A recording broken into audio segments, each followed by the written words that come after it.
எவனாகிலும் இந்த மலையை பார்த்து நீ சமுத்திரத்தின் ஆழத்துல போன்னு மலையை பார்த்து சொன்னா தான் சொன்னபடியே அது ஆகுமா? யார் சொன்னபடி? ஆண்டவர் சொன்னபடியா?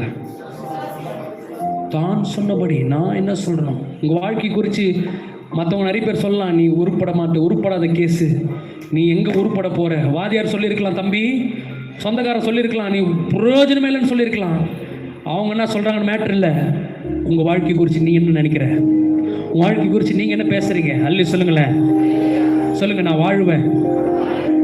கையை உயர்த்தின சத்தமா சொல்லுங்க, நான் வாழ்வேன், நான் ஜெயிப்பேன், நான் ஏசப்பாவுக்காக ஊழியம் செய்வேன், நான் தீர்க்காயுசோடு இருப்பேன், கர்த்தருடைய அழைப்பை நிறைவேற்றுவேன். நல்ல கரங்களை தட்டி சொல்லுங்க. ராகா சந்தலாபா. அப்போஸ்தலர் 20:24 ஆகிலும் ஒன்றை குறித்து கவலைப்படேன், என் பிராணனை மறுமையாக என்ன